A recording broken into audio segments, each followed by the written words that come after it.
Bezawada west నియోజకవర్గంలో ఎవరు గెలిచినా కనకదుర్గ అమ్మవారి గుడిపై తమ ముద్ర ఉండేలా రాజకీయాలు చేస్తుంటారు.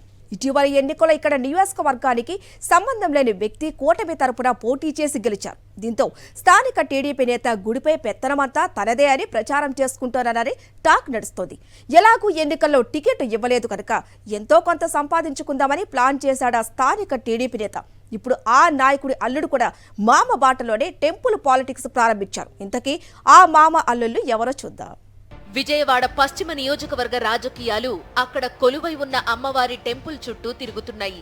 ఇక్కడి నుంచి టీడీపీ తరపున పోటీ చేయడానికి బుద్ధ వెంకన్న తీవ్రంగా ప్రయత్నించారు.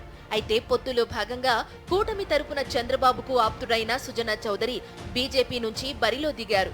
సుజనాకు నియోజకవర్గంతో ఏమాత్రం సంబంధం లేకపోయినా చంద్రబాబు ఆదేశాల మేరకు బుద్ధ వెంకన్న ఆయన కోసం పనిచేశారు. కూటమి అధికారంలోకి రావడంతో 4 రాళ్లు వెనకేసుకుందామని ప్రయత్నిస్తున్న బుద్ధ దుర్గగుడి మీద కన్నేశారు. ఆలయంపై పట్టు సాధిస్తే బాగా సంపాదించుకోవచ్చని ప్లాన్ వేశారట. ఎమ్మెల్యేగా గెలిచిన సుజనా చౌదరి స్థానికుడు కాకపోవడంతో మొత్తం నియోజకవర్గం అంతా తనదేనని బుద్ధ భావిస్తున్నారట.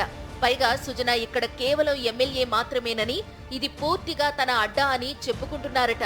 అందులో భాగంగానే దుర్గగుడిలో అంతా తాను చెప్పినట్టే నడవాలని భావిస్తున్నారట. అందుకే అడిగిన వారికి అడగని వారికి గుడి పెత్తనం అంతా తనదేనంటూ బిల్డప్ ఇస్తున్నారట బుద్ధ వెంకన్న. ఆవు చేలో మేస్తే దూడ గట్టున మేయదనే సామెత ఉంది కదా. ఇక బుద్ధ వెంకన్న అల్లుడు రవీంద్ర సైతం మామ బాటలోనే నడుస్తున్నాడట.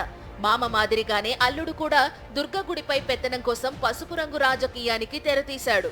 అమ్మవారి కొండ దిగువన ఉన్న కనకదుర్గా నగర్లో కొత్తగా యూనియన్లు ఏర్పాటు చేసి మామతో పాటు తన ఫోటో కూడా వేసేసుకుని పబ్లిసిటీ మొదలు పెట్టేసుకున్నాడు బుద్ధ వెంకన్న అల్లుడు Ravindra. Drivers welfare association, fancy షాపుల కమిటీ, ఆటో కార్ డ్రైవర్స్ యూనియన్ల పేర్లతో కొత్తగా యూనియన్లు స్థాపించి వాటికి గౌరవాధ్యక్షుడిగా తనను తాను ప్రచారం చేయించుకుంటున్నారట బుద్ధ అల్లుడు.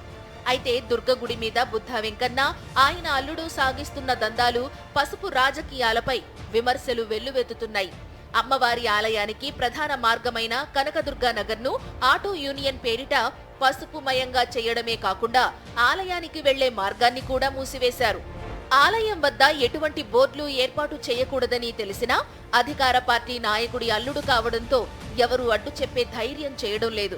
యూనియన్లకు గౌరవాధ్యక్షుడిగా ప్రకటించుకుంటూ ఆలయం చుట్టూ పసుపు బ్యానర్లు నింపేయడం ద్వారా మెల్లగా గుడిపై పట్టు సాధించాలనేది బుద్ధ అల్లుడి ప్రయత్నంగా కనిపిస్తున్నదని వెస్ట్ నియోజకవర్గంలోని తెలుగు తమ్ముళ్లు చెవులు కొరుక్కుంటున్నారని టాక్.